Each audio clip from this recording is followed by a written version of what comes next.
નમસ્કાર વિદ્યાર્થી મિત્રો, સ્વાગત છે આપનું મારી પોતાની યુટ્યુબ ચેનલ યજ્ઞેશ ધણીધરિયામાં. આજે આપણે ગુજરાતી ધોરણ 9 કાવ્ય નંબર 5 ગુર્જરીના ગૃહકુંજે કાવ્યનું સ્વાધ્યાય સોલ્યુશન કરીશું. તો વિડીયોના અંત સુધી જોડાયેલા રહેજો. પ્રશ્ન પહેલો, નીચેના વિકલ્પોમાંથી સાચો વિકલ્પ પસંદ કરીને લખો. પહેલું, ગુર્જરીના ગૃહકુંજે કાવ્યના કવિને શાનો અનુભવ નથી થયો? જવાબ છે સી, ભર ઉનાળે તાપ્યા અહીં સગડીએ. ત્યારબાદ પ્રશ્ન બીજો, આંખ અમારી ખુલી અહીં પહેલી દ્વારા કવિ શું કહેવા માગે છે? જવાબ છે ડી, અહીં જ જન્મ થયો.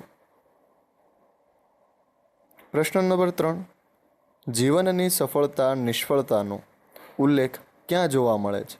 જવાબ સી, જીવન જંગે જગત ભમ્યા. પ્રશ્ન નંબર 4, જીવનરૂપી યુદ્ધમાં કવિ ક્યાં ભમ્યા હતા? તો જવાબ છે ડી, જગતમાં.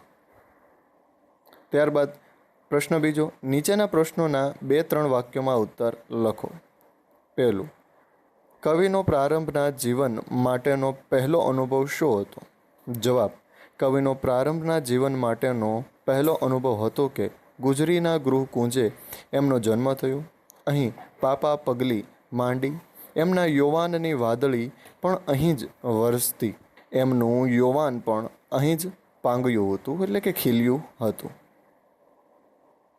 બીજું, ગુર્જરીના ગૃહકુંજે કાવ્યના આધારે કવિનો વતન પ્રેમ વર્ણવો.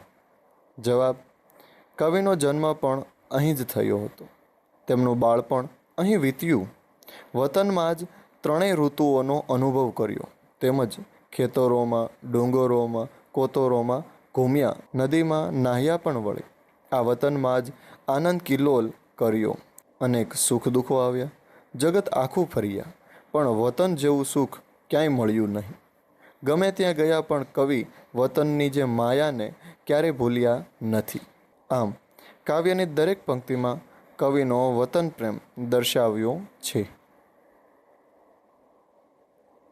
પ્રશ્ન ત્રીજો, નીચેના પ્રશ્નોના 7-8 વાક્યોમાં ઉત્તર લખો, એટલે કે સવિસ્તારમાં ઉત્તર આપો. પહેલું, તમારા બાળપણનો એકાદ અનુભવ તમારા શબ્દોમાં લખો. વિદ્યાર્થી મિત્રો, તમે તમારા પોતાનું બાળપણ જે તમને યાદ હોય અથવા સાંભળ્યું હોય તો એ રીતે પણ તમે લખી શકો છો, તમારી જાતે પોતાની મૌલિકતાથી, અથવા તો આ મુજબ પણ તમે લખી શકો છો. જવાબ, હું 12 વર્ષનો હતો ત્યારે મારા ભાઈ બહેન સાથે ચોમાસું માણવા માણાવદર ગયો હતો. માણાવદર ગામ પ્રકૃતિની ગોદમાં ફૂલ્યું છે. ગામની નજીક નદીમાં, નાણામાં તેમજ ત્યાંના બગીચામાં ગુલાબ, મોગરો, ચમેલી, ચંપો વગેરે રંગબેરંગી ફૂલોની સુગંધ જામતી હતી. બોર, શેતુર એટલે કે શેતુડા જેવા અનેક ફળો ત્યાં હતા. શેરડીના રસને ઉકાળીને ગોળ બનતો હતો. અમને પણ રકાબીમાં ગરમ ગરમ ગોળ ખાવા આપ્યો હતો. વાડીમાં હરણ તેમજ સસલા નાચતા કૂદતા હતા. ગાયો ભેંસો છાંયે ઊભી હતી.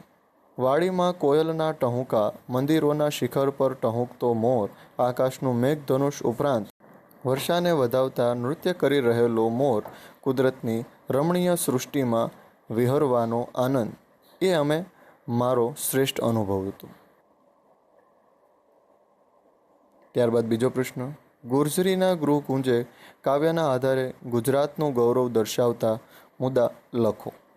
જવાબ, કાવ્યની પ્રથમ પંક્તિ જ ગૌરવ ગાથાની શરૂઆત થાય છે. કવિની જન્મભૂમિ ગુજરાત છે. કવિએ ગુજરાતને સ્વર્ગથી પણ ચડિયાતી કહ્યું છે.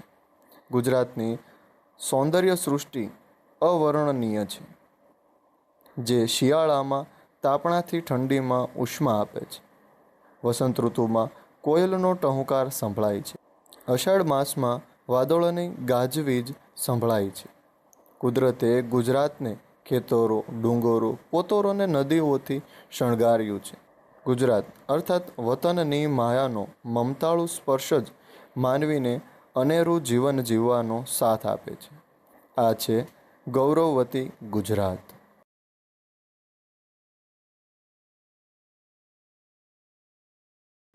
પ્રશ્ન નંબર 4, નીચેની કાવ્ય પંક્તિ સમજાવો.